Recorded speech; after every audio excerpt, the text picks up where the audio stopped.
Bonjour à tous, on se retrouve aujourd'hui pour le test d'une caméra, une caméra de la marque Yi.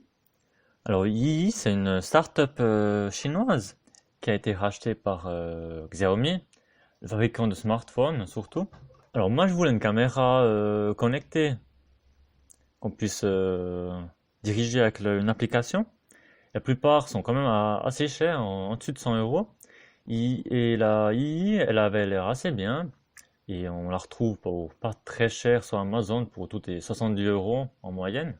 Alors là, on voit qu'il y a les modes d'emploi. Alors les modes d'emploi, ils sont en anglais. Et ça, c'est la version en fait de la caméra, c'est la version européenne américaine. Et il y a une version aussi purement chinoise avec application et mon emploi tout en chinois. Alors ça, c'est pas vraiment fait pour nous. Si vous commandez, bien regardez que c'est la version européenne américaine. Après, on a un bouton reset, le chargeur micro USB et un slot pour la micro SD. Devant, vous voyez, il y a un micro et une petite lampe LED. Après, dans l'emballage, vous avez un socle, le chargeur et un câble. Alors, le socle, c'est bien, vous pouvez monter la caméra aussi à l'envers au plafond. Ou bien vous pouvez la poser juste sur un meuble ou sur un rebord.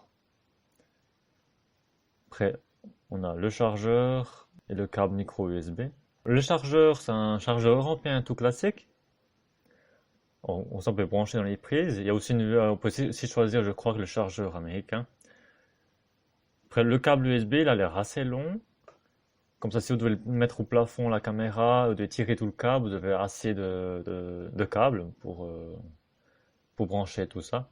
Et le câble, vu qu'il est bien blanc, c'est bien, on ne le voit pas trop si vous le mettez le long du mur ou comme ça. La caméra en elle-même, elle peut tourner sur elle-même, en fait, à 360 degrés, elle fait un tour complet, après elle revient. Alors maintenant, je vais vous montrer vite l'application, à quoi elle ressemble. L'application, justement, sur cette version européenne, l'application peut l'avoir en toutes les langues, il y a allemand, français, anglais, italien. Alors c'est beaucoup plus pratique pour l'utilisation. Moi, et vous pouvez aller dans les paramètres, vous pouvez régler par exemple où est-ce que vous voulez enregistrer les photos ou les vidéos que vous faites avec la caméra. Vous pouvez connecter après au réseau Wi-Fi. Après, vous pouvez diriger la caméra dans tous les sens. Moi, je vous mets vite une séquence que j'ai filmée avec la caméra, pour que vous puissiez voir la qualité que la caméra filme. Alors, je trouve que vraiment pour ce prix, autour des 70 euros, c'est une assez bonne caméra qui fonctionne bien, qui pose pas de problème. L'application elle est assez simple. En tout cas, c'est une caméra que je peux vraiment vous conseiller. Alors, si cette vidéo vous a plu, n'hésitez pas à lâcher un like et à laisser en commentaire des suggestions pour d'autres vidéos que je pourrais vous faire. Et à la prochaine!